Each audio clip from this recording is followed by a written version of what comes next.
Today's episode of Darkness Radio is brought to you by Factor, America's #1 ready-to-eat meal kit. Save time, eat well, and stay on track with your healthy lifestyle. Head to factormeals.com/darkness50 and use code darkness50 to get 50% off on upscale meals with premium ingredients like broccolini, leeks, truffle butter, and asparagus. That's code darkness50 at factormeals.com/darkness50 to get 50% off.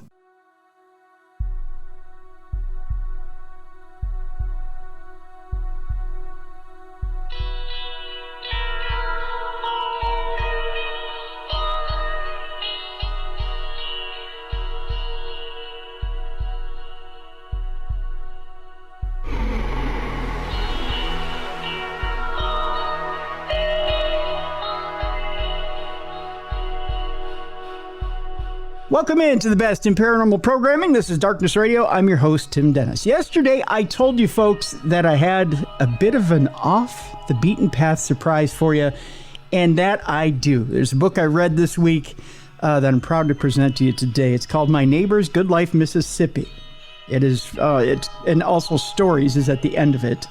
It's by an author by the name of Eileen Saint Lauren, and this book, folks, I'll tell you, is a way of presenting life to you through the eyes of a character.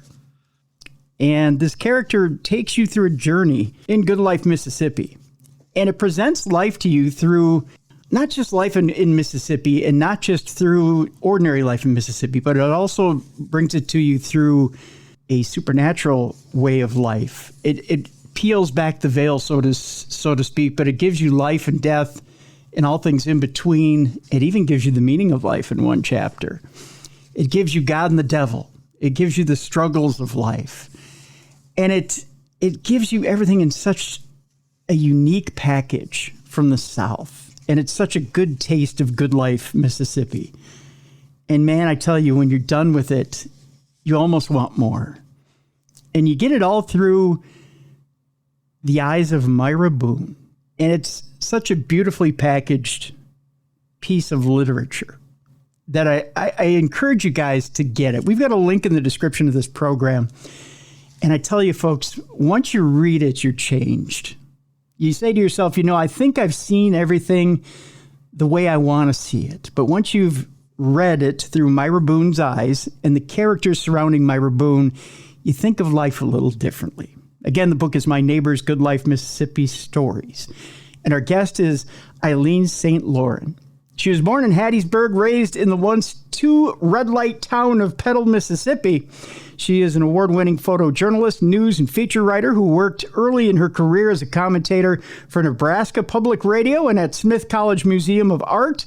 After graduating from Jones College in Ellisville, Mississippi, with an Associate of Arts degree majoring in journalism, she continued her education at the University of Nebraska-Lincoln, where she received a Bachelor of Arts degree majoring in English. She then continued on with her education in creative writing at the Washington Center, Duke University, the University of Massachusetts Amherst, and the University of North Carolina at Chapel Hill. Her hobbies are gourmet cooking, designing chandeliers, and creating flower arrangements. She lives in Chapel Hill, North Carolina. Let's bring her in right now. Eileen Saint Lauren. Is it Lauren or Loren? Lauren. Lauren. All right. I want to give that French feel to it. It's because I'm French. Great. Yeah, so I always wanted to give it that twist, but it's Eileen Saint Lauren. Thank you so much for joining us today, Eileen. First of all, I have to tell you how much I adore this book. I really do. And thank you so much, Tim. That means the world to me. Absolutely. And the reason I do, Eileen, is because we look for such different stories and different perspective. And I think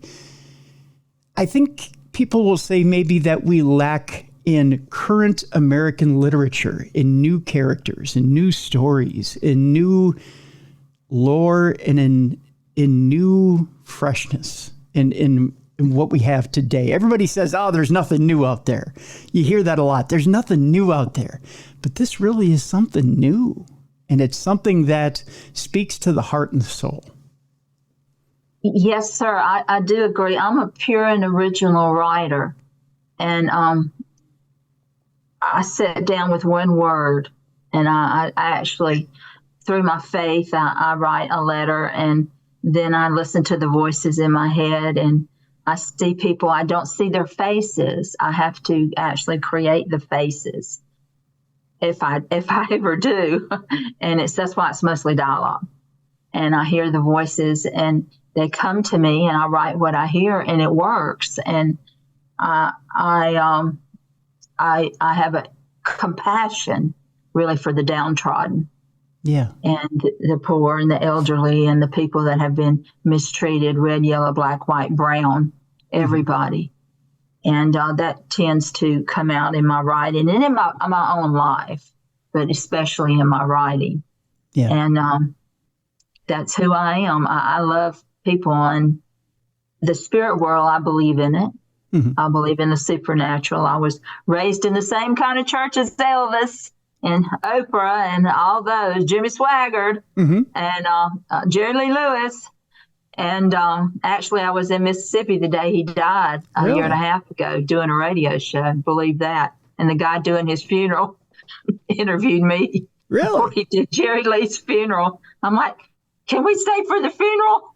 And my husband goes, no. Oh, no. I want to go to the funeral. I bet that's a fine funeral. Yeah.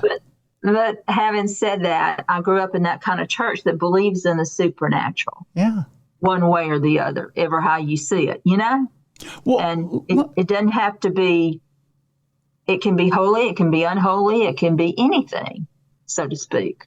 So I believe that. Let me expound on that for you real quick, Eileen. Was there ever conflict with you with different areas of the supernatural, or was it a curiosity with you? Was there ever a black and white with you where you said, you know what, I can't go down this road, or I can't explore this road because it does conflict with a belief? No, never. But I did think about what people I grew up with were going to think about me writing this. Yeah. That I did think about. I said, oh, Lord, they're going to say, you're going to hell. You're all these bad things. And I mean, I really toyed with that. It was very difficult. That's why this is last published, but I have more work. But you know what? The preachers, the Sunday school teachers, the evangelists I grew up with that are still alive, they've read my work and they love it. Yeah. Even the cuss words. And I was shocked. I was shocked. And they said, wow, girl. And they're like my biggest reviewers and fans. And I was totally blown away. And so I feel I'm very happy about that. And, I do depend on the kindness of strangers and readers, because most of my friends have passed that I grew up with, all different ages. From different things, not the same things. Right. All my neighborhood friends, not all of them, but the ones that might be close friends. I have other friends too that are friends, but they gone. So that, I don't know. I don't have a conflict with it. I don't. And I love cemeteries. I always have. My mama and my grandma Davis used to take us to the cemetery once a week, and my aunt and uncle sometimes. We'd take a packed lunch. We'd spread it out. We'd visit all the relatives that were there and tell stories about them, and it was so much fun. Now, a lot of people don't like that. Yeah. I've come to find out. Most people don't, even now that I know. Yeah. And I still love it. I miss it so much. 2 years or 3 years ago, I went back to Petal, Mississippi to a high school reunion. Okay. And my husband took me. I went to Walmart and I bought like 20 arrangements, one stem to put on graves. Sure. Well, so many people had passed, I had to break them all up and make like 42 out of that. Okay. I needed even more. Yeah. Because we stopped by friends' houses and so had passed and their ashes were there. And I'd say a prayer over the ashes for the wife. And my husband said, please don't put me through this anymore, Eileen. And I'm running through the cemeteries going, where's my granddaddy? I know my granddaddy's here. They have not dug him up, Oh, yeah. And it was just wonderful. I mean, for me. Well, but yet other people that we were staying with, my mentors said, I don't even go to cemeteries. I don't know how you do that, but I adore it. I love them. Why do you think, Eileen, why is it that people have gotten away from that ritual of gathering in cemeteries and remembering their loved ones? I can't answer that. I have people didn't go back to visit my mama's grave. I went back as much as I could. It's a long way, and I have a friend that goes named Connie. She's a sweetheart, and it's hard for her to go, but because she's got disabilities. Mm-hmm. But she goes and she puts flowers on that grave, and my headstone's there. I went ahead and put it there. Yep. And people will call me and say, "Are you dead?" I said, "No." And they said, "Oh my God, I saw your headstone." I said, "But did you look at the date?" Right. They said, "No." Right. And I said, "Well, see, I'm not dead. I just made sure it was there." Mm-hmm. So I even put on it writer before I was published. Oh, so there you go. I published in a books on it. I said, I got to publish a book because it's on my headstone. Yep. Yes. Yep. And they don't go, I don't know, they're scared. Maybe I don't want to say they don't care because I know they care. Yeah. They cry and they're touched by it and they feel guilty about it. I think guilt plays a little bit of it. I think you're right. I wish I could answer that. I think you're right. I think there is a little bit of an inconvenience to it. I will err on the side of maybe bad human nature here and say that we do get a little too wrapped up in ourselves. But I think that also with that, Eileen, I think there is a little bit of staring down that hole of the grave and seeing our own mortality and not wanting to face it. I think we want to get wrapped up in the here and now. We want to get wrapped up in this life and not have to think about the next. And we have to every time we go to the cemetery. Yeah. And I don't know if you remember the story in this book, My Neighbor's Goodlife, Mississippi, about Sunshine Black. Yeah. And the ethereal spirit Ambrose Twain. Yeah. And that was a difficult story because I felt like I was the one that had to, put her light out, if you know what I mean. Yes. I had to be the one to, do that as a writer. Yeah. As a character. And then he, I said, what am I going to do with him? But he took care of himself. Yeah. The spirit took care of himself. But that reminded me of being, in the graveyards and stuff. And I would go here, but I don't have anyone to go with me. But I don't know why. I think you're right. I think they don't want to face a little laziness, too. Yeah. A lot of people don't even go back and see their own husband or wife. It's odd to me. I go and I say stuff over the grave. And, I used to go to Emily Dickinson's grave when I lived in Northampton, Massachusetts. And her daddy, Edward. And all the devil worshippers went to her grave all the time, all the Gothic people. Yeah. Because I would see them. They rode the bus with me. I rode the bus, and they would put pennies in empty bottles of liquor because they'd go over there and drink. And I would just go over there and look. And, I was inspired when I wrote another book, Southern Light, Oxford, Mississippi. My character tends to think she's Emily Dickinson. Yeah. she's got dementia. Okay. By doing that, Yeah. And, but I thought that was pretty neat. I sat in her yard and wrote some of these stuff, stories. Not all of them, but some of them I actually did do that. And right in front of her house. Wow. I never got to go in the house, and I don't remember why. I don't remember why. I probably didn't have enough money. I used to work 5 jobs over there and take a bus everywhere. I didn't have a car. Oh, my gosh. And, 5 part-time jobs. Wow. That's a lot. That's a lot of schedules to juggle there, Eileen. It really was. Yeah. And a lot of clothes to change because some of them were like security. Some of them was working in the museum. Mm-hmm. Then I was a cook. I was a chauffeur. I was a telemarketer, and I was also a library assistant, and I had to change for that one. Oh my God. Because you had to look better. Yeah. And I was always changing clothes and had clothes on my back with a backpack. But I learned a lot. I learned how to be thankful for what I have. I bet you did. Yeah. I bet you did. Mm-hmm. Speaking of that theme of being grateful for what you have, it does radiate in this book. Again, the book is My Neighbor's Goodlife, Mississippi Stories.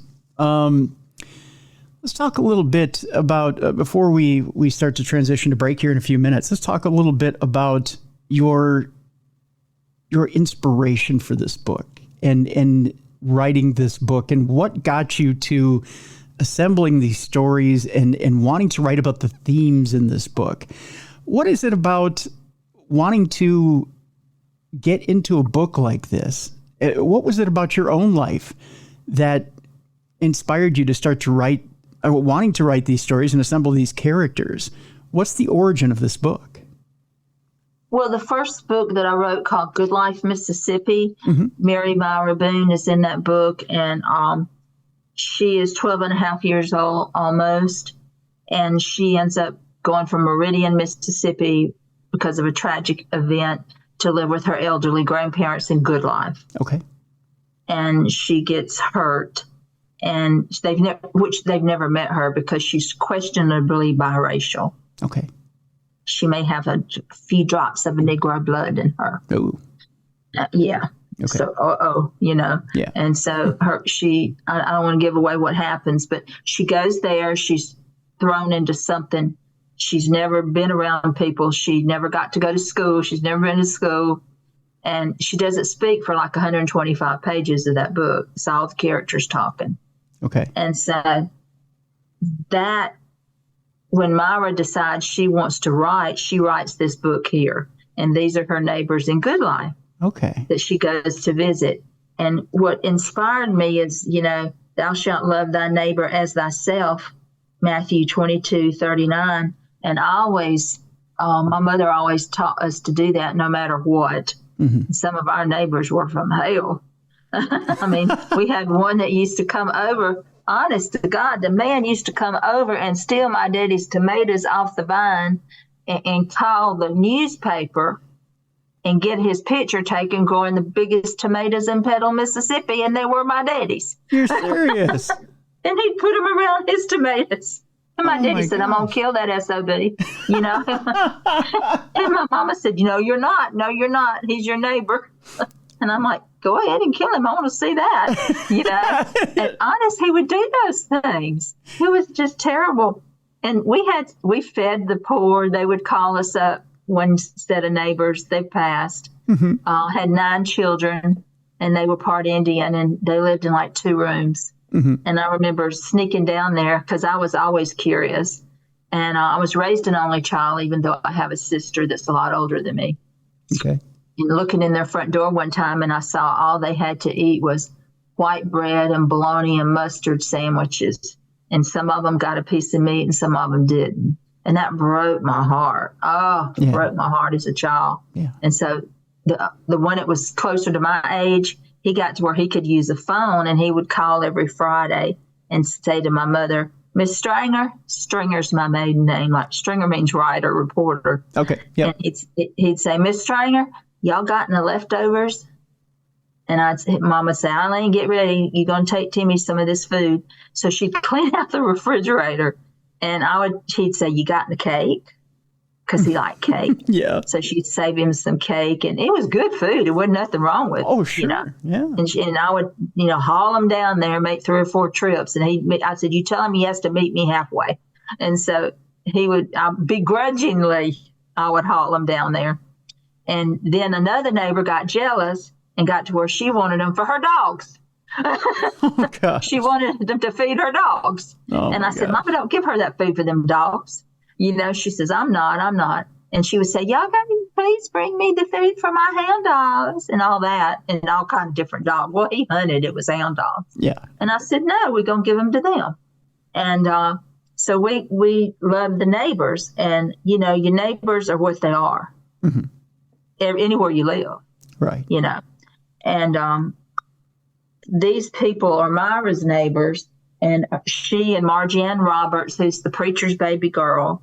And Margie-Ann, in the first book, you will learn her mother hates her guts, and nobody knows why. And all she tries to do is kill her. She keeps choking her all the time, and Margie-Ann has to wear scarves to cover up her neck because her mother chokes her all the time. Yeah. She wears real thick glasses, Coke bottle glasses, but she's smart as a whip. Mm-hmm. And then there's Johnny Paul Russell, whose daddy's the town drunk. His name's Russell. And Johnny Paul's never been to school. And he said he wouldn't care if he'd go to school, just so he'd get to go, Yep. But he takes care of his daddy, who gets drunk a lot. And he's the janitor at the Merchants Bank. And I believe it's Goodlife or So-So, Mississippi. There is a So-So, Mississippi.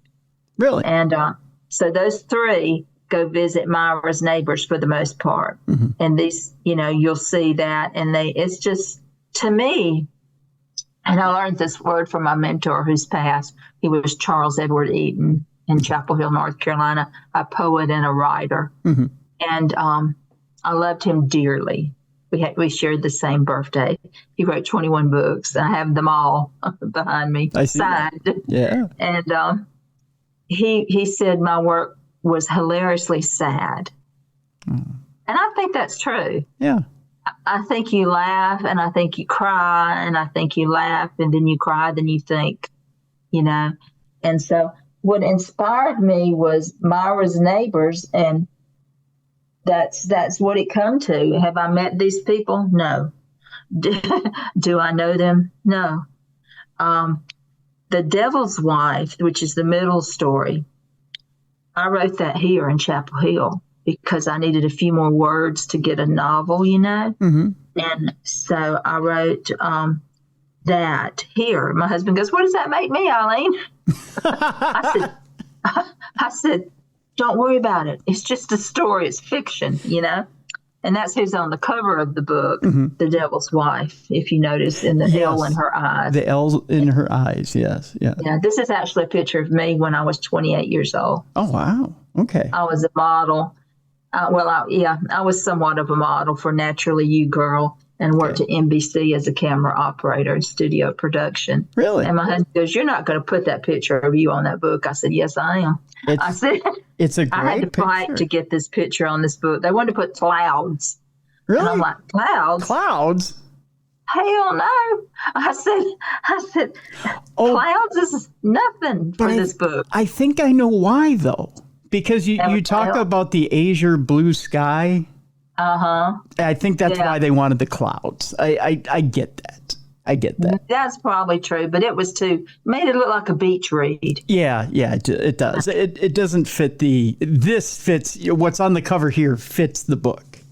Yeah. Yeah. And somebody said it reminded them of Silence of the Lambs, the cover. Right. It does have that feel. I was shocked because I'd never seen that, so I went and looked it up. And I said, it does look like that. Yeah. And it's totally original for me. And I picked that sapphire color because I talk about sapphire a lot in the book. Mm-hmm. Yes. To go on it. Yep.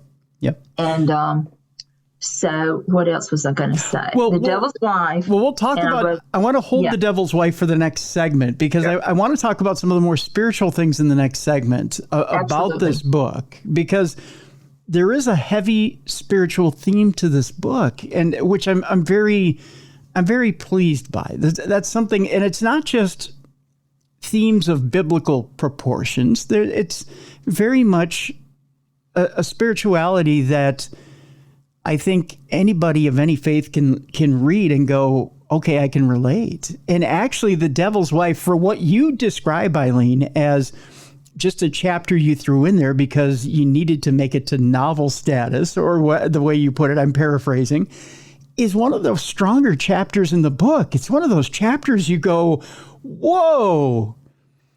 And we'll talk. I agree. Yeah. And everybody had told me that. Actually, they said, "Oh my God, this is your best work." I said, "Oh, come on. I went there and sit at that computer and just wrote that story." And they said, "Absolutely." It's powerful. Well, again, we'll talk about it in the next segment, because I want to get in depth about that chapter. That chapter really talks more about choices, and talks about choices that we make here and now, and how it reverberates through just the here and now into the next life. Yeah, it can ruin your life, your choices. Not only ruin your life, but yet it talks about redemption at the end, which is amazing. Yeah, and she's kind of, if you notice, she's kind of neutral. Yes. She could male or female. Right.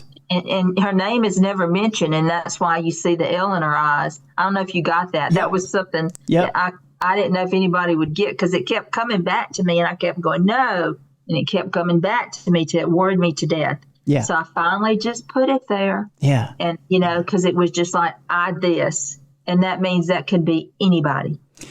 And the one thing I like about this book, Eileen, is you never come down and say, this is the way the afterlife works.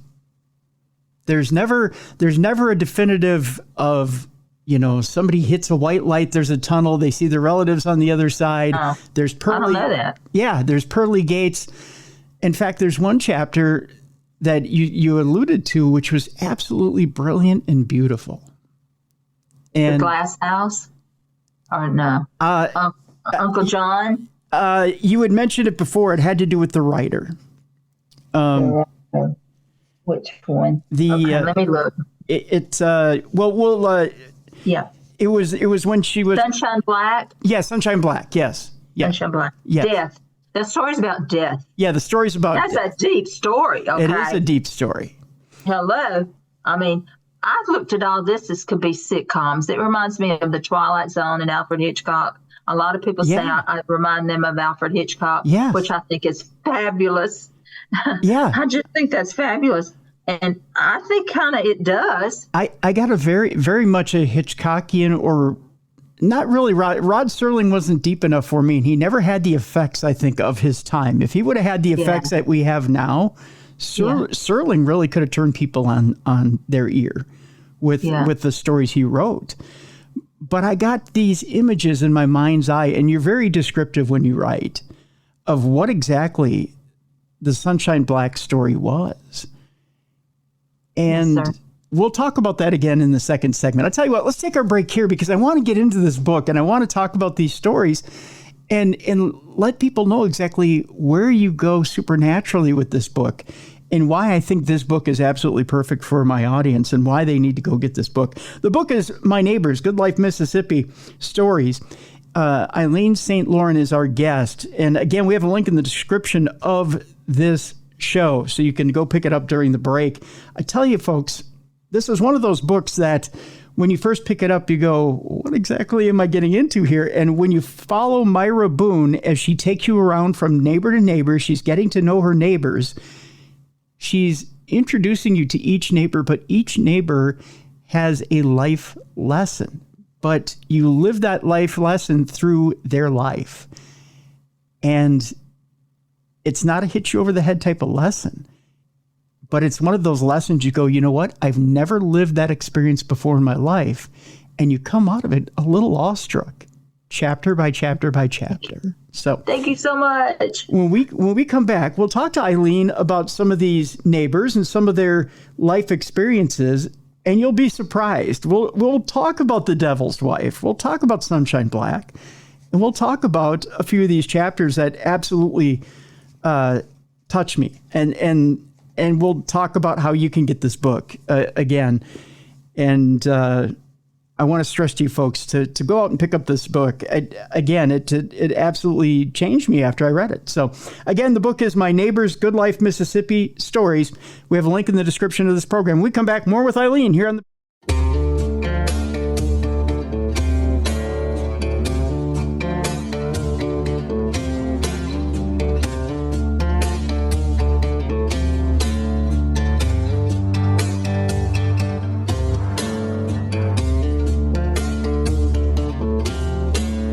Welcome back to the best in paranormal programming. This is Darkness Radio. I'm your host, Tim Dennis. The book is My Neighbors, Goodlife, Mississippi Stories. And it's quite the book, folks. It takes us with Myra Boone. She's going around to her different neighbors and getting to know them in Goodlife, Mississippi. And young Myra Boone is learning life lessons. Not your ordinary life lessons like how to drive a car or anything like that. These are life lessons of good and evil, supernatural lessons, life and death, things like the meaning of life, things that we don't normally just pick up at the young age of, like, say, 12. And she's very astute. She's very aware. And she's picking up these little minute things about these special people in Goodlife, Mississippi. which is a special place on its own, even though the people that live there may not think that it's all that special. Again, Eileen, I want to thank you so much for joining us here on the program. Eileen Saint Lauren is the author of this wonderful book that we're talking about today. I want to ask you a little bit about some of the stories here in this book, and I want to talk about some of these stories here. You mentioned Sunshine Black, which is one of the ones that really, really kind of hit me between the eyes here, Eileen. Actually, you know what? I want to talk a little bit first. The one I want to talk about, we had talked about cemeteries. Let's talk about cemeteries first.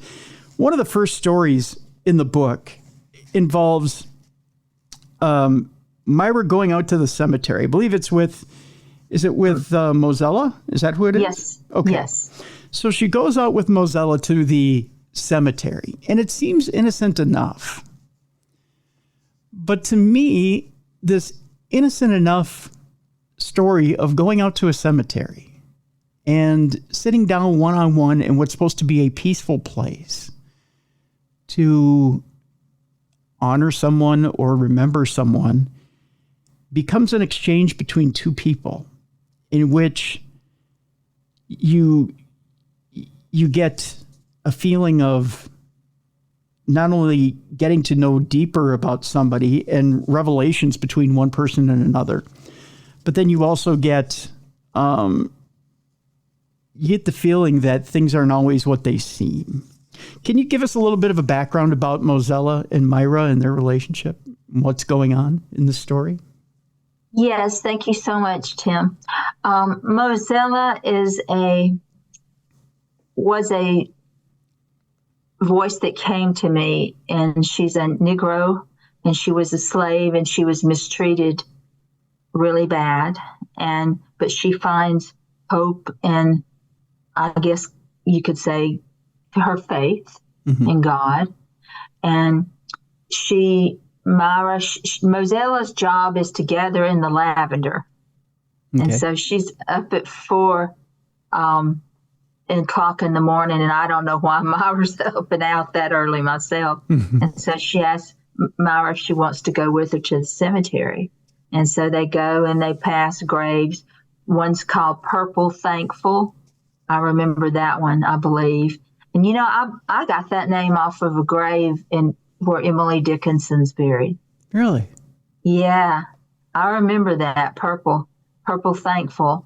I remember either Purple or Thankful or both, but I did get that name off a headstone. And so I wrote Mozella there. Over there, I'm sitting in front of Emily Dickinson's house, and there's actually a police station over there too. And there's a church in front of the police station. Then there's Emily Dickinson's house, and there's an image of Robert Frost and Emily Dickinson there. And I sat between that, and which is very amazing. It was amazing to me. I took a bus over there one Saturday, and I said I got to write. Okay. So I went over there and wrote that story. And when you hear those church bells at the end, count to 7, that's the church bells of that church in Amherst calling for 5 o'clock church. I believe there's 7 in all. Okay. They ring at the end. And so Mozella doesn't have any friends, and she's, lost children, and she looks back on her life and she wishes she had somebody. But when she meets Myra, she thinks, Myra and her share some something to drink and something to eat. And she teaches Myra, a real deep lesson very simply, and that just happened because I was sitting there and it just all came to me. I can't really tell you why.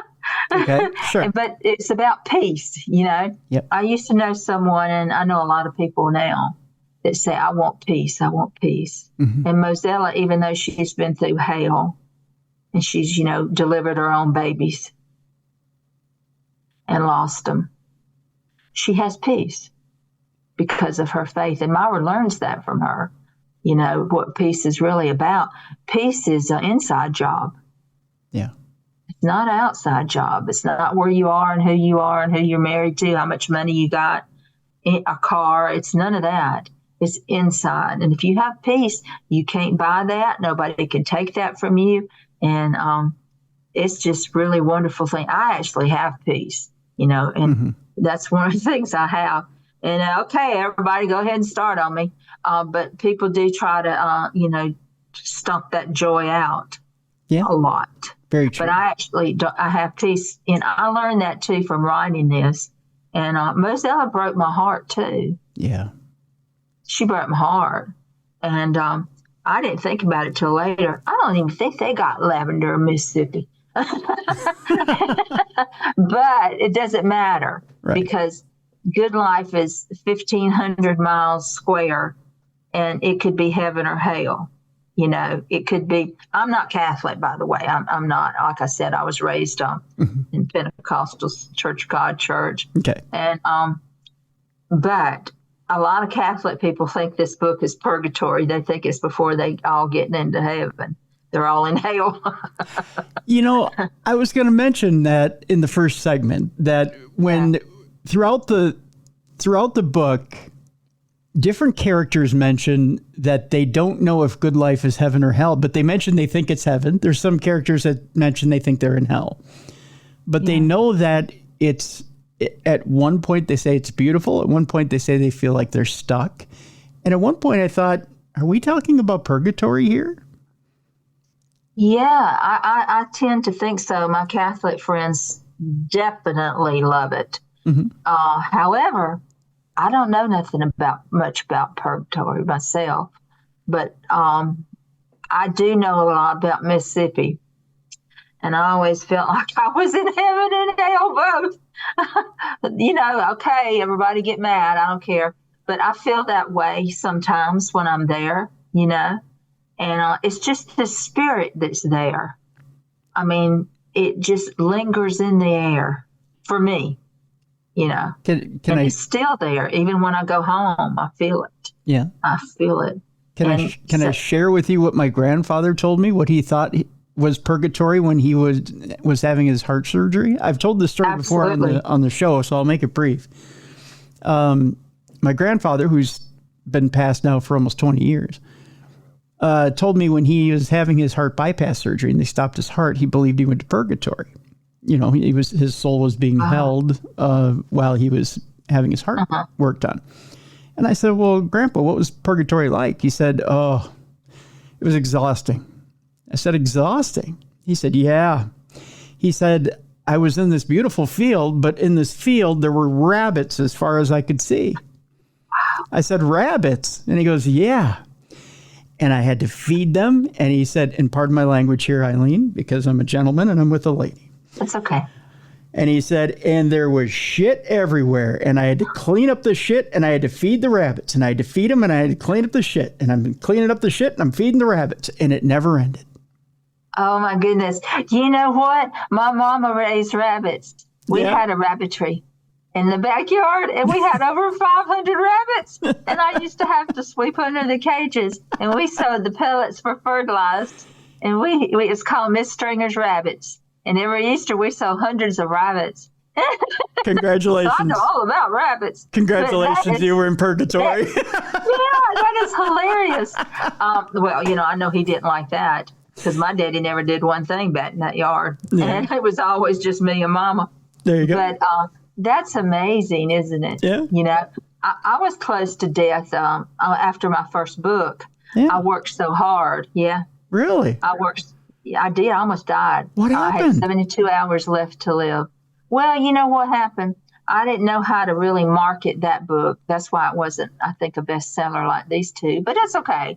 I think they can all be movies one day, sitcom or whatever, episodes. There's a reason, I'm sure, for that. But I got my iron down because I was only eating like once a day. And I was so devoted and so busy. I'm still not caught up from that first book. Mm-hmm. I'm ashamed to say. And I had, where you're like, I don't remember, say you're supposed to have 150 iron. I had 7. Oh, my gosh. And so, I was turning yellow. Mm-hmm. And my friends, I said, why didn't you tell me I was yellow? And they said, well, we thought that was makeup for TV or, stuff. I'm like, who wears yellow makeup? Right. Right? Yeah. Hello. And so the doctor called at 11 one night because I got to where I was, like this. But this is true. It's not a purgatory, but I couldn't get up. I couldn't pick up a cup. I couldn't wash a dish. And I was thinking about who to give what to. It was all working in my head that I was going to die before they even called. So I was thinking, who do I give my watch to? And then all of a sudden I thought, it doesn't matter. Yeah. Because I'm not going to be here anyway. Yeah. And I was telling my husband who to give this to. And he goes, stop it. Stop talking to me like that. And I couldn't even raise my arms to take a shower. That's how weak I was. They said I should have collapsed. So they called at 11 one night and said, get her to the emergency room now. And I got there and they gave me 2 pints of blood. Wow. 2, you have 5, Yeah. And they kept me 2 to 3 days. And I had to go for iron therapy for 16 weeks. It was terrible. Oh and they gosh. said if I'd waited till Saturday, that was Thursday, 72 hours, I would have probably been dead. And so I worked myself to death is what happened. Wow. I wanted so bad for that book to be successful. And that's how much, I worked so hard on it. My doctor said, you think you're an Olympian, but it meant a lot to me. That's all I can say. That's why. But so anyway, my brain was saying, you're going to die. I knew it. You know what I mean? Yeah. But nobody would have thought I was telling the truth. I was thinking of what to do with what. I was already my watch, my jewelry, that was most important, my books, who to make sure it got published. Mm-hmm. I was already working out in my mind what to do. And then I started verbalizing it. And that really scared the hell out of my husband. Yeah. I'm like, if you remarry, dude, he said, stop talking like that. Right. And I said, well, I don't know. I just knew it. So it was very odd to me that happened. Maybe that happened for a reason. I don't know. Wow. But I tend to feel what my characters feel. I don't know if you felt any of it. Yes. The fact that, and again, kind of coming back around to the different stories here in the book, when I was reading the chapter here, and I'll get back to the chapter with Mozella, you're talking about peace, and you're talking about how Mozella had to come through hell and high water in order to get to peace. Yeah. You describe physical injuries. You describe birthing children and coming through the trials and tribulations of slavery and having to get through what she had to get through in order to obtain peace, which again is an inner thing, not an outer thing. Nobody awards you peace. You find it. Right? Yeah. And her husband, she was originally from New Orleans, I believe. Mm-hmm. And her husband used to call up the spirit world. You remember that? Yep. I believe that he called up the spirit world. So she was used to that. Yeah. She was used to dealing in the occult, and voodoo and stuff like that. Yep. But she found her peace otherwise, But she had it. And she, there was a Stephen King moment in that book. I call it a Stephen King moment. It just happened because I met this person once that had that. I'm not going to give that story away. Okay. But that had the same thing happen to her, and she pulled her. She had a veil on. Mm-hmm. She pulled her veil off and showed me, and I went, "Oh hell no," Yeah. and that got in my head.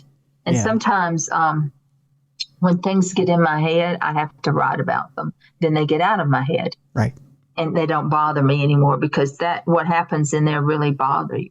Yes. I wouldn't read it before I went to bed. Right. Right. And that give you nightmares. And that moment is shocking. That's why I didn't say anything about it. That moment is shocking.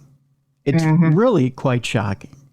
And again, one of those things that I encourage you to get the book, just to read that moment. That moment really throws you.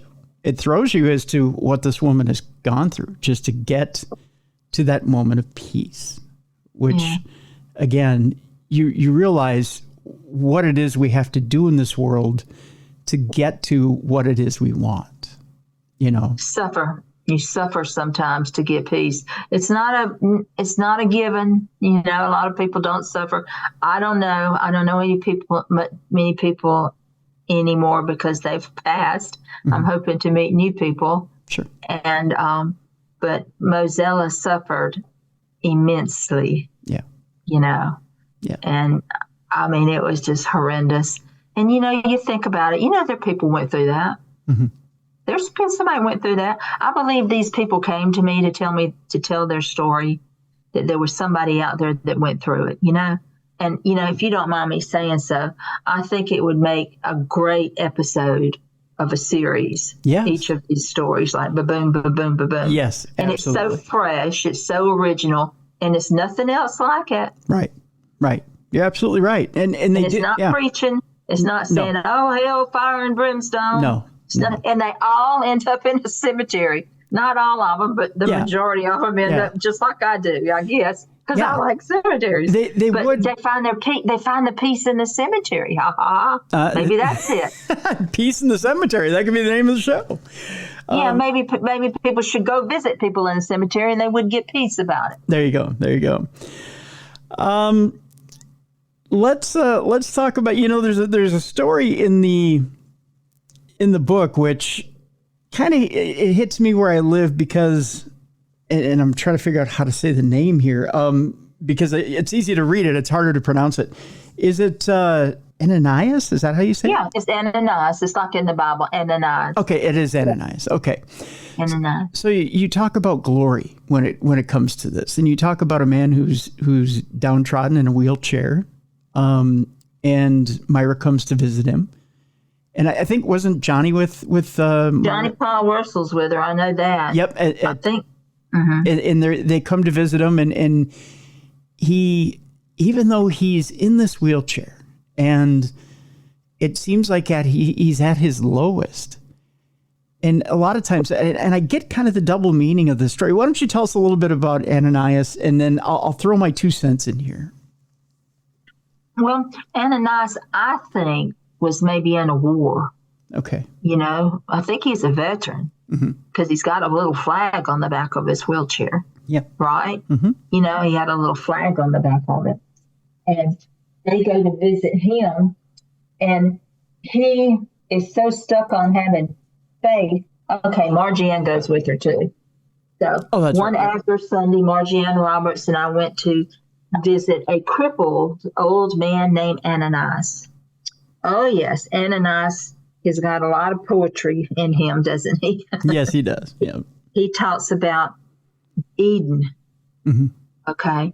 He believes he was once in Eden, and he actually is pretty doggone convincing about that. Yeah. That his spirit, was in Eden.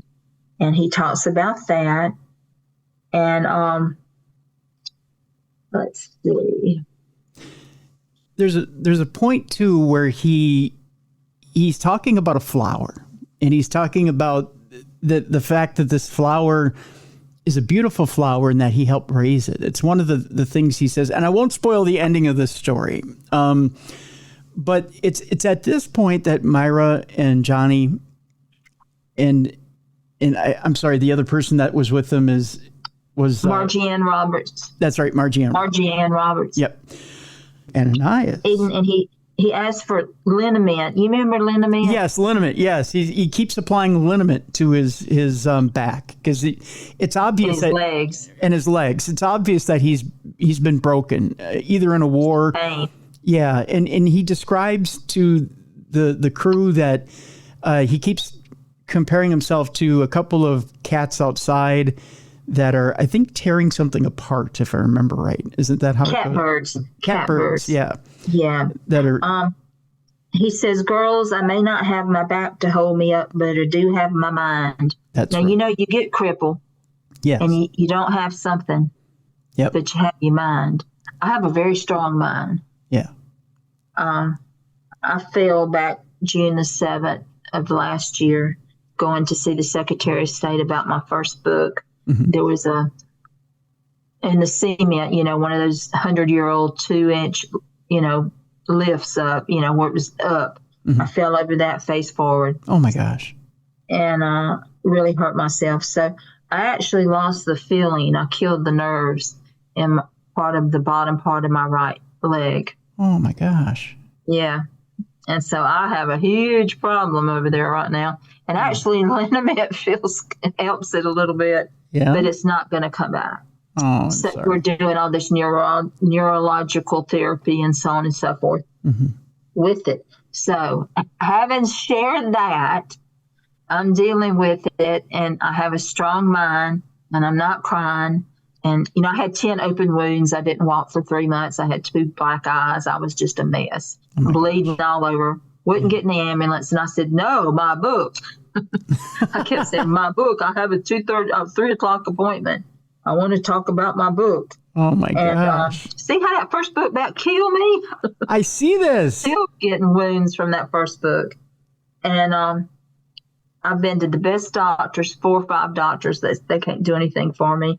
So I have to deal with it. I see where a lot of this book is coming from, Eileen. Well, this was written before that. Was it? Yeah. Oh, yeah. I mean, this was written years ago. Wow. Years and years ago, yeah. And this didn't come from me at all. And but see how it applies to people? It does. Well, when I read it, I related to it because, again, as people who listen to the show know, I've got broken neck, I've got a broken back in a couple different places. I have what's called Charcot foot, where my leg bone went through my ankle and my foot. So when I read Ananias, I go, hey, I relate to the story, So yeah. I'll make fun of him, the town people, Well, now my shoes squeak. Okay, this is a new thing. Yeah. The Good Feet store. Okay, and they may want me to do a commercial. They got it all the way to corporate. And I'm going to do it. If they want me to, I swear I'm going to do it. I love the Good Feet store, by the way. It works. The doctors don't want to hear about it. No, they don't. But it works. Took away the pain. It does. Absolutely. Took away the pain. Absolutely. But my shoes squeak. So everywhere I go, I sound like a 4-year-old with tennis shoes coming in and out the rain. Just and people look at me, and it's so embarrassing. And I told my husband, and we were in Aldi's the other day, and I said, I'm embarrassed. My feet are squeaking. He said, Eileen, don't worry about it. It's a situation. That's right. What is the situation? He said, it's going to pass. I said, no, it's not. They're going to always squeak. What am I going to do? Here comes the squeaky, And so I have to deal with that thing. And my leg is not going to get any better. So I keep a TENS machine on it. Yes. If you're familiar with that, 24/7. But the idea, I just started walking again 2 weeks ago. Oh, well, that's good. That's good.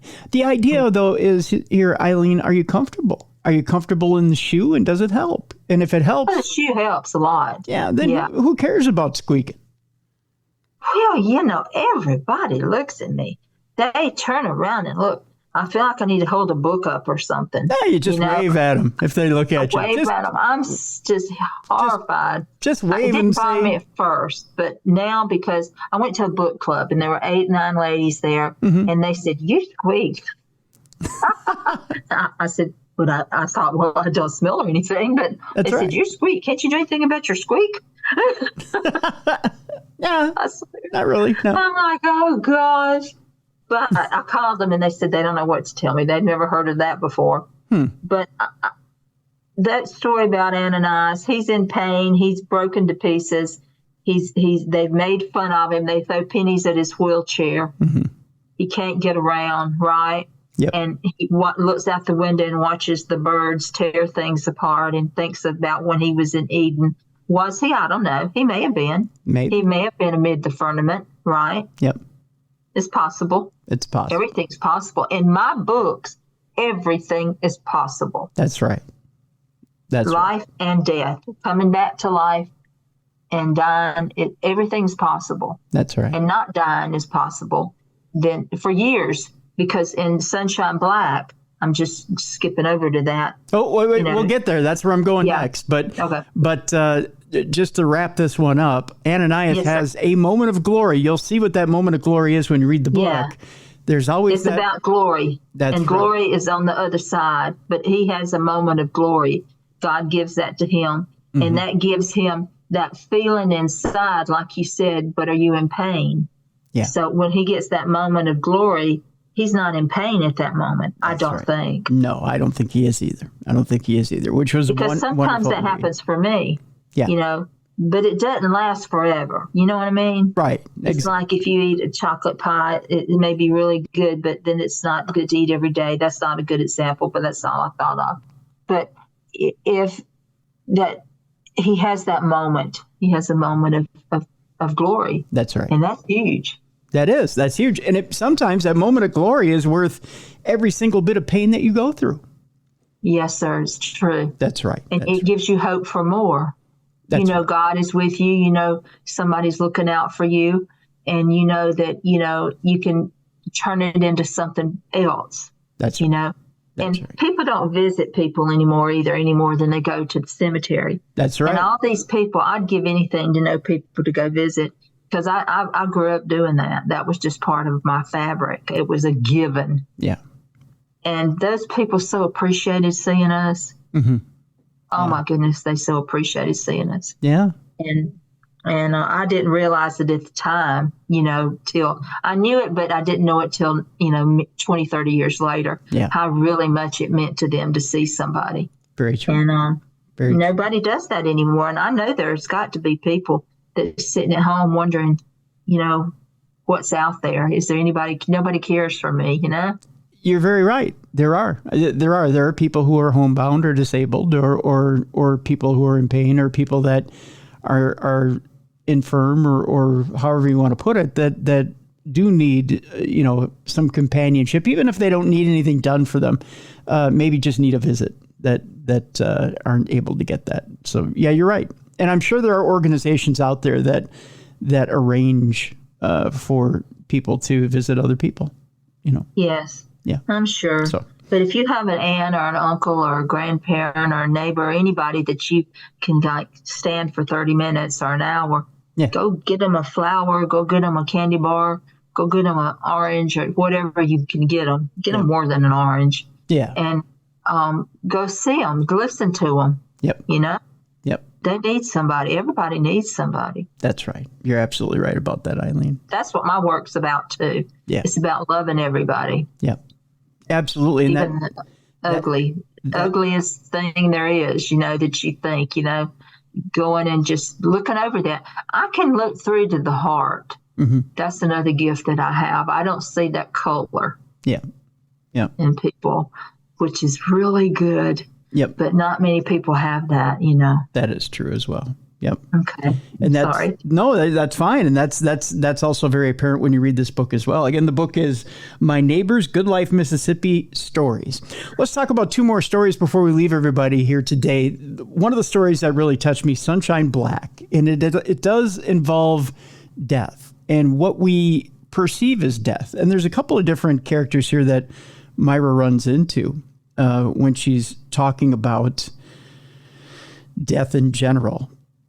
And this isn't death as we generally perceive death, Eileen. It's when we talk about Sunshine Black and death, and we're talking about the story of death here, Myra runs across death in a way that we don't normally perceive it. It's not the white light. It's not, it's not relatives at the end of the tunnel. It's really different. She's led to what she perceives as death by a character by the name of Ambrose Twain. And Ambrose Twain asks the question, would you like to see my heart light? Yeah. And she, of course, is curious. She's a little trepidatious about it because she said it didn't feel weird. It didn't feel skeevy or anything like that. Of course she does, because it feels like a pure notion. So she says, sure. And she goes on this journey. Then she realizes that Ambrose is carrying a torch for someone, as I understand it, on the other side. Am I getting that right? Yeah, she hadn't gone anywhere actually yet. She's in limbo, I would think. She's in a glass lighted coffin. Yeah. Right? Yeah. And she's a beautiful Negro woman who appears to be sleeping in a lighted coffin. Yeah. And he's an ethereal spirit, which he, Sunshine Black, think about it. That name just came to me. Yeah. Sunshine, right, is the light, and black is the dark. Right. it fits her. And she's in limbo, and he's carrying that torch for her. And she had wanted to be a writer, is my understanding. And right, that's true. And he is like an angel, you know. I think because he talks about Goshen, you know, and in the Bible, Goshen is where the angels lived, if I'm not mistaken. Yeah. So I think he's like an angel, you know, that's been watching over her soul. Yeah.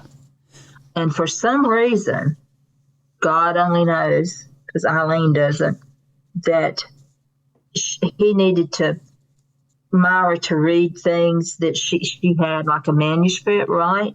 She read some of the things Sunshine had written about her father and her mother.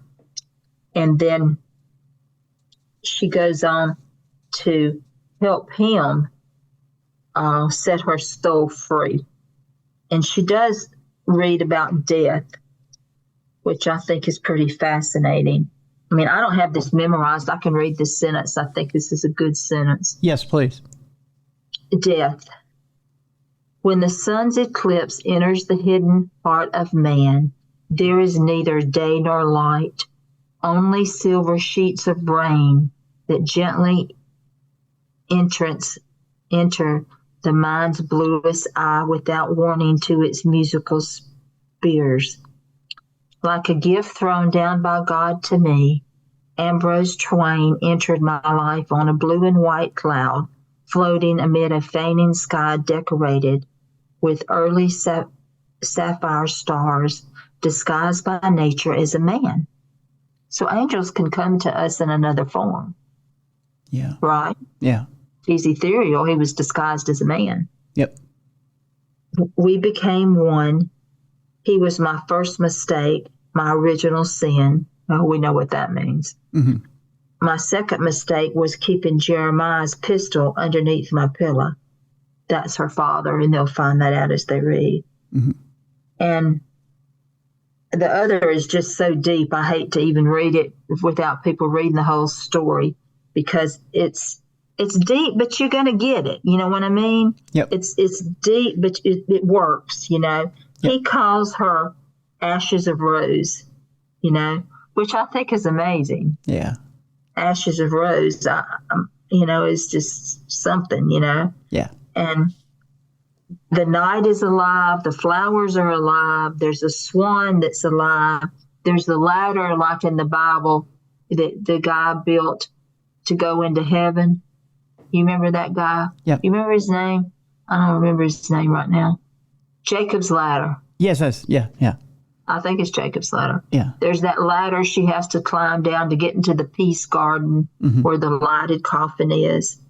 And he, for some reason, you know, you've seen those movies with John Travolta and other people in them, and they're angels, and they have to go back. Or that one with Patrick Swayze called Ghost. Yep. They have to go back, but they don't want to go back, or there's some reason they're still here. And he had that hard problem. He didn't want to go back, or there was some reason he had to release her soul. Yep. That was why he couldn't go back. And so Myra, because of what her calling is in life is to write, she was chosen to help him release the soul and write their story. So that's the part about that. And I think the ending is just, I love that ending. I do too. Myself. Yeah. I was a little iffy about writing it because I thought, boy, the church people are going to get mad at me. But nobody has, you know, nobody did. But, you know, they know my heart, you know, and this stuff can happen. Sure. Real or not, fiction or not, I tell you, I believe it can happen. And if you believe anything can happen, it can. You know, people believe in angels. People believe in ghosts. I don't know. Are they real? If you see one, it's real. That's right. If you have the experience, I believe it's real. Okay. You know, Yeah. My name, Eileen, means light. Yep. Saint Lauren means my whole name, and I didn't even take the Saint Lauren. My middle name, my maiden name was Stringer, right? Mm-hmm. So I put ST in Massachusetts when I lived there, and I got my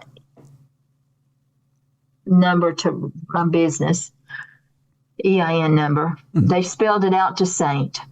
And so I said, Massachusetts deemed me a saint.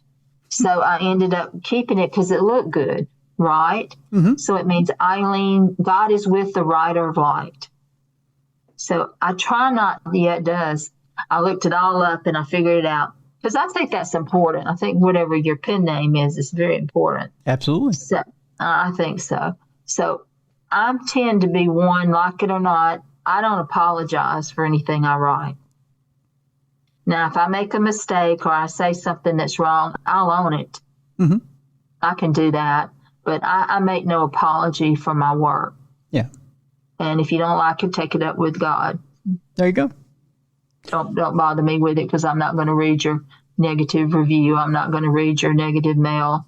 And, if you want to send me a black flower, it's not getting in because I got security. And it's probably best not. And it's probably best not to listen to them. People do that. People send me. They do. They send you. They send you black flowers. Well, they didn't send me that. They sent me something else I'm not going to repeat. Okay. And it's not good. Okay. And I'm just shocked by that, and I don't get that. I think there's just crazies out there for everybody, and well, there's more good than there is bad. So I'm not going to go into that. So that'll just give them time to know that they get acknowledged. Well, let's talk about one more story before we leave everybody today. Let's talk about The Devil's Wife. Yes, sir. The story that you say you threw in there just to get to novel's length, which I got to say is probably one of the more powerful stories I've read in quite some time in a modern American literature book. It starts out with Myra and Margie Ann Roberts and Johnny Paul visiting one of the neighbors who really doesn't get visitors. And if they do, they don't really get to know this woman. But she claims that she's married to the devil. Yeah. Well, nobody's ever been to her house, and they all gossip about her. In every neighborhood, in every community, there's somebody that they're going to say something really about, that nobody knows anything about because they don't ever see her. And this is who this woman is. And so, Myra's pretty bold, and Margie Ann loves to do things, and Johnny Paul's up for anything. And so they all go visit her because nobody's ever been to visit her. And so she tells them her story about being married to the devil.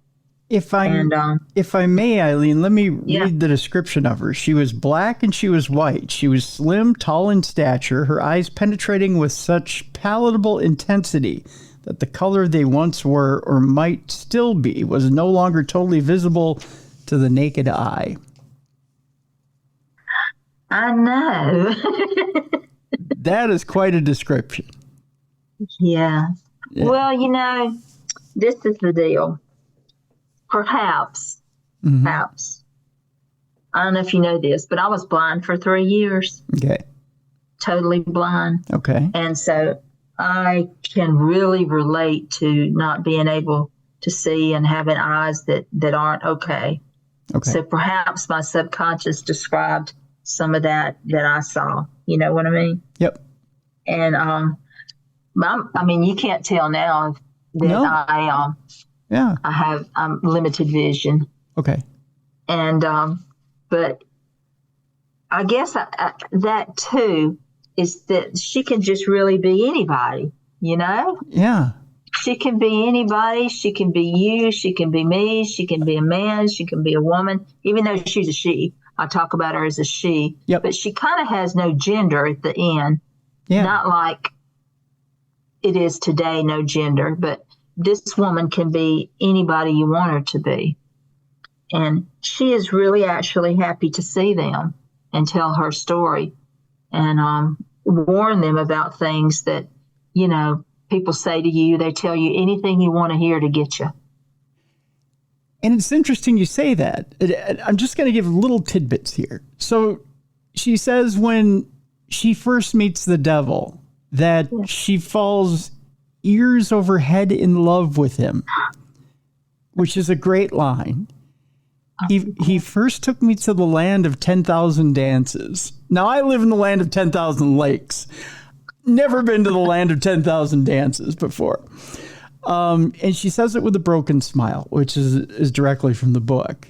And she says she hated her life then, hates her life now, like many women before me and like me now. I couldn't distinguish between the voices of good and evil. Make no mistake, the devil wasn't my first source of temptation. I had no connection with or to divine wisdom. I had no power to channel the necessary energy to resist. I guess you could say it was by my own choosing that I fell hard and quick for the dances. And Myra asks, what kind of dances? Now, when you hear dances or the land of 10,000 dances, we assume physical dances. And she says, no. Word dances. Beautiful word dances. Yeah. And you're like, wow. Yeah. He told her, he told her what she wanted to hear. He, I don't know if when you were growing up, but when I was growing up, that, I heard from different people say different things to people to get them to do whatever they wanted to do. And they would just they would actually tell them whatever they needed to tell them to get them where they wanted them to be, whether it was to marry them. Mm-hmm. They'd lie, cheat, steal, whatever they had to do, to get them to do that. And I think that's what she's alluding to. She's telling them that he told me whatever he had to get me here. Now, you had mentioned, as she's talking to them about the fact that these dances are going on and they're all aflame in a burning bed. There was 110, 100, 1,000, then 10,000, all aflame in a burning bed. That's her quote, as she put it there. As she's telling them this story, they say that they see a tiny diamond-shaped mirror that held an initial in the center of her eye. And that initial is an L in each eye. We mentioned it earlier in the program, that it's on the cover of this book. Yeah. That you see that initial there. And Myra says, the more I looked into her eyes, I found that I wanted to reach in and take out each L and place each one upright on a shelf like two bookends, a pair of bookends that would support her own word dances to we three. Yeah. Yeah. Myra's pretty savvy on that. Yeah. I wrote that. I mean, it's, I think it says it all, She wants to take those out and put them in a book and support everything she has to say because she knows she's familiar to them too. You remember that? Yep. She feels familiar to them. They're not afraid of her. No. Which I told my hairdresser about her. She was afraid, Really? She was afraid of her, yeah, more or less. She said, things. And she's afraid because I think it's her own temptation and realizing that she could step into that role very easily. Could be. Yeah. Could be. And what, she shows them in the basement of her house. Yes. And we'll leave that. We're not going to talk about that. Yeah, we're not going to talk about that. But I do want to talk about one other thing, and we'll just tease that there's something in the basement of the house that she takes them down to see. That's a little bit later in the story. I do want to talk about temptation, though, biblical temptation, because I think that you tease that with something that she offers our crew, and that's this. She immediately offers them fruit. Yeah, exactly. She just switches and says, do you like fruit? Yep, and it's on a dime. Right after she tells them her story of how she was seduced by the devil, she immediately then says, do you like fruit? Yeah, and you know what she offers them? Pomegranates. Pomegranate. Just like in the garden.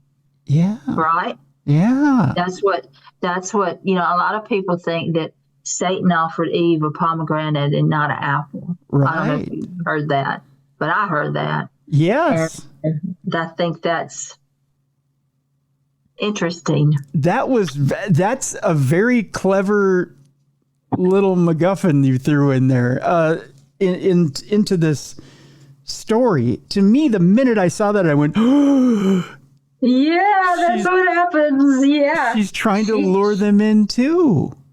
She's trying to lure them into. But you notice that Johnny Paul pulls out a double-bladed black jackknife he's proud of, and he peels that pomegranate and puts them on fancy saucers, and some trimmed in gold and one trimmed in silver.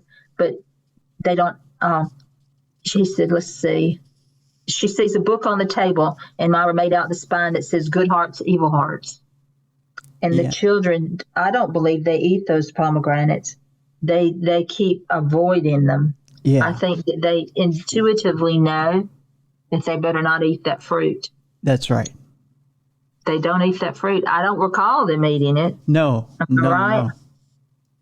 You know? But yeah. They look like red, juicy diamonds sparkling amid the sterling silver saucers, you know? Yep. And I don't recall them eating it, you know? Then she starts talking about loneliness, you know? That's right. And she says, believe me, loneliness kills. Loneliness is ageless, too. And I was the first to speak up. I believe you. Sometimes, even though I know I'm alive, I feel dead. Inside, that is, I told her. That's Myra. That's how she feels. Yeah, and she starts to relate to her. Oh, yeah. So the siren song starts. Yeah. Then, girly girl, me too, Johnny Paul shouted, then added, if you was to cut me right now with my own double-blade jackknife, I wouldn't even bleed a drop of blood. I know I wouldn't. My pa's the same way. The only difference between us is our ages. Me and Pa, that is. Margie Ann looked at us, then around the parlor, but didn't say a word. She pushed her thick glasses back up into her nose before she adjusted her signature chiffon neck scarf. She was never without one. She wore it to hide the bruises made by her own mama when she lost her temper every other day or so on her. Everyone knew that Margie Ann's mama hated her guts, but no one knew why, though, only that she did. Her chiffon neck scarf was most always tied in a bow. It not only hid her black and blue spots, it made her look like a pretty present, no matter what color it was. She was sporting a pink one. And Myra thinks this. Funny how folks could find ways to hide or cover up what's going on in their lives. Yeah. True, isn't it? It is true. It is true. Now, to kind of, and I'll tell you, we'll start to leave this story here, but before we leave this story, I do want to say it's at this point that the devil's wife starts to spin the tale, and it's the classic tale you hear when we have sympathy for the devil, and it's this. Well, you know, when it came to the devil and Jesus, it was the devil that got the raw deal. And she starts to justify. She starts to justify that he got the raw deal, but then she spins it back. But he gave me the raw deal. He treated me bad. Yeah, you got that. You know, I'm very surprised. I'm very pleasantly surprised. I'm impressed, actually. You know, that's exactly true. And, you know, that I think is all in my head, in my subconscious, because since I was 4, I've been reading and writing and going to church and knew the 10 Commandments, was praying and doing all that, and never missed a revival or church service. So it's all up here. Mm-hmm. And I think it comes out in here in my work, you know, not necessarily knowingly, but subconsciously. But then I look at it and I say, aha, that's what that could be. And I think you are spot on with that. And she does talk about how the devil seduced her. And as she talks about it, she almost talks about it longingly. Like, you know, it was almost like it was beautiful, but then you can feel the hurt and the loneliness as she talks about how he let her down. Almost like she longs for it She longs for him to come back and be who he was. But at the same time, there's that hurt and that pain, and she hates that with a passion. And she talks about how much she hates her life. Mm-hmm. So you wonder, as she talks about this, is it that she hates the treatment and hates him? Or does she hate the fact that he just doesn't love her more? And is it really that she wants out? Or is it just that she just wants him to be what he promised he'd be? I think it's a little of both. I think she can't get out. Where's she going to go? True. To the street. True. To the road. There's nowhere for people to go. Right. People always think there's somewhere for people to go. They always say, oh, well, they can leave. Right. Nah. I've known a million people that couldn't leave. And I've known a million people that said to their children, not a million, right. I've known many people that said to their children, I thought when you grew up and got a job, you could help me leave. Right. They put that on them, right? Right. And that's really hard for a child to hear. No, I'm not going to give away the end of the story. Yeah, we're not going to give away the end, but it's clarity. The story is about clarity. Yes. She gets clarity. Yes. Yeah. Yeah. And it's encouraging because in our life we do get clarity, especially when we're in muddy waters and we're trying to see our way clear, but the situation seems so complicated. We've all been in those situations. We tell ourselves it's so complicated, we'll never get out of it. There's no way out of this. And we always tell ourselves there's no way out of it. You just don't understand. Yeah. But then someone... People always do that. Yep. And they're waiting for that miracle. That's right. And then somebody or something comes along and turns on a light. And you go, of course, that was it. Yeah. Yeah. Yeah. They hope. Yeah. But I see that. I talk to people still that tell me, this, I don't know what I'd do if so-and-so wasn't here, Yep. And I say, I don't know what to tell you, but I can pray, Mm-hmm. and I'll listen and everything. But it's sad. But this, these people, that's why I say they're real. Yeah. A lot of people can't read it. Some people tell me they can't read the book because it reminds them of their own life. Okay. That's what they've told me. And I've had people tell me they had to stop reading because they were crying so hard. And I've had one woman tell me, to my surprise, her mother used to try to kill her all the time. Really? She said, my mother used to try to kill me all the time, Eileen, growing up. And I said, really? She says, how did you know? I said, I didn't know. And she said, did I tell you? I said, I didn't even know you when I wrote this, Mm-hmm. And I said, did you tell your dad? She says, no. I said, why not? She said, I just didn't. She says, I don't know why my mother hated me. Well, Eileen, go figure, right? Well, Eileen, I would tell those people who I think gave up because they thought it was too painful or gave up because it was too hard. I would say go back to it because there's times in life where we need to face adversity and move through it. And this is a perfect way. If you've come to a point in your life where you're at a crossroads and maybe therapy doesn't work for you, maybe talking to somebody doesn't do it, but you need to face issues in your life and get over the hump.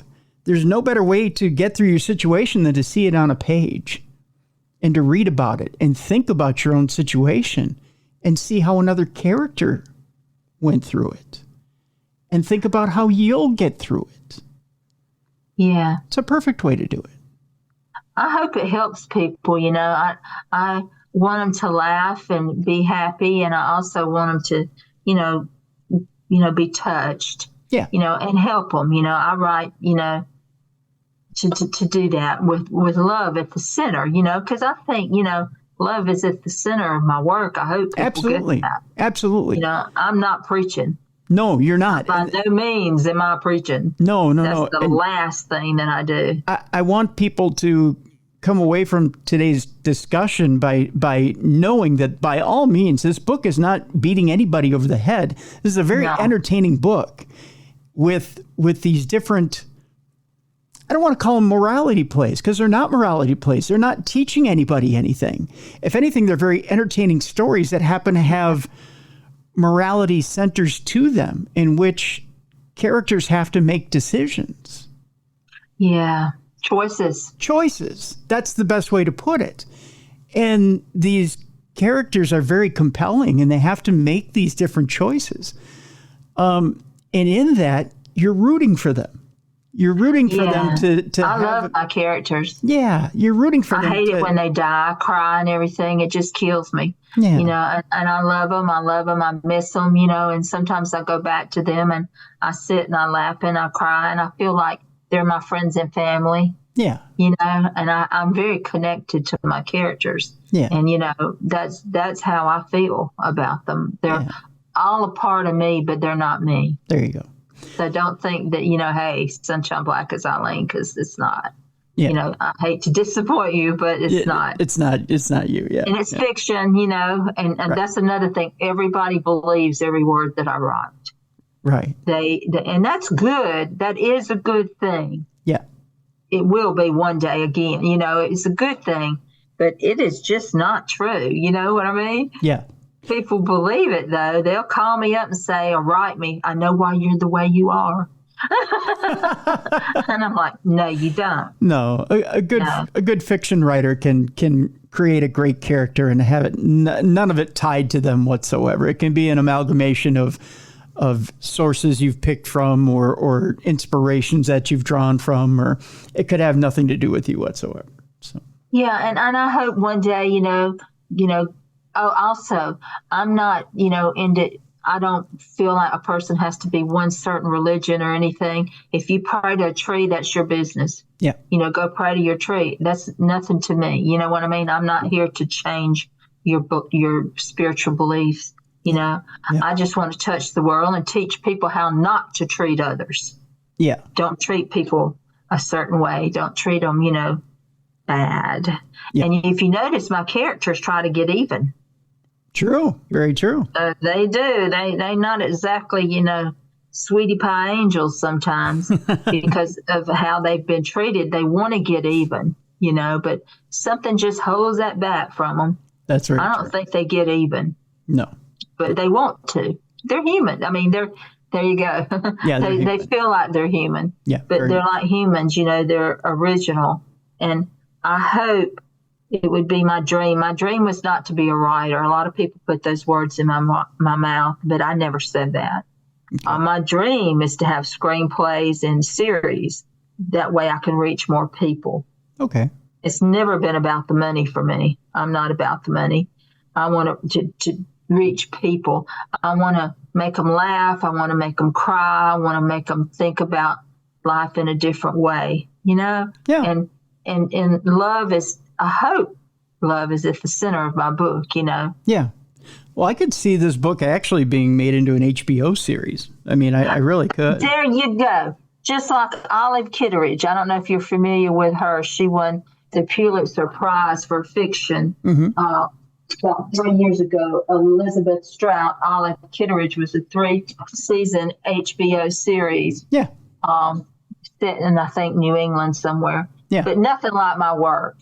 But people told me that Myra reminded them of Olive, but Olive's an older woman. Right. It's not like Myra. But I watched it, and I got why they said that. Yeah. But I agree with that. Yeah. Totally agree. I just don't know what to do. So if anybody's out there as a praying person, pray that God would lead, guide, direct, and protect me into getting where I need to be with my work. Yeah. And you write me, I will write you back. If you want to be a writer, I will tell you, you know, some of the things that my story, you know, don't give up. Don't give up on whatever you think your calling is, no matter what. And a thing that was the hardest for me is what other people think. Yeah. That was, you know, a difficult thing for me. I'm getting over that. I'm not quite there, but I'm really climbing that mountain. I hadn't got to the arc of it yet, but I'm almost there. Then I'm going to jump off. and really go in the next book, There you go. But well, I can see Goodlife, Mississippi being one of those HBO series that would really take off. So there you go. Thank you so much. You've been wonderful, and I really appreciate it. And the book is available on Amazon and Barnes and Noble, and it's a good book. It's an easy book. Yes, it is. You can read it fast. Yes, you can. It moves fast. It does, very fast. We've got a link in the description of this program. The book is My Neighbors, Goodlife, Mississippi Stories. Eileen Saint Lauren, I want to thank you so much for being with us today. Thank you so much, and I appreciate it, and have a long and happy life, and I hope I see you again. Absolutely. Thank you so much, Eileen. I want to thank our guest, Eileen Saint Lauren, for joining us today. My Neighbors, Goodlife, Mississippi Stories is available right now, and we have a link in the description of this show for you to go get that book. Folks, I want to encourage you to go out and get the book. It really is a fascinating book. And Myra Boone takes you from neighbor to neighbor to neighbor, and in taking you to each neighbor, gives you an example of different pieces of your life that you'll run into, different lessons in life that you'll run into, and an example of just how we get through those different phases of our life and how different people manage those different phases of their life. And there's some supernatural elements in this book that just will blow you away. That's the only way I can describe it. She's masterfully crafted this book to really, the only way I can describe it is it's an amazing work of modern day American literature. That's the only way I can put it. And I really would like to see this made into an HBO series. I think it would be fascinating. Absolutely fascinating.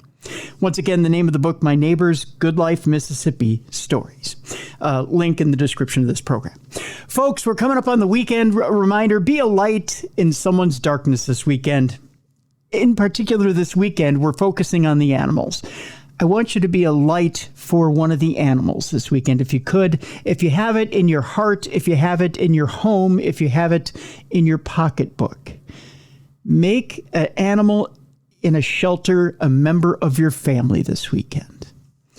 You know, coming up at the Palmer House Hotel in May, we've got Potographs for Pooches. I'm part of an event with Tim Miley and Richard Estep at the Palmer House Hotel.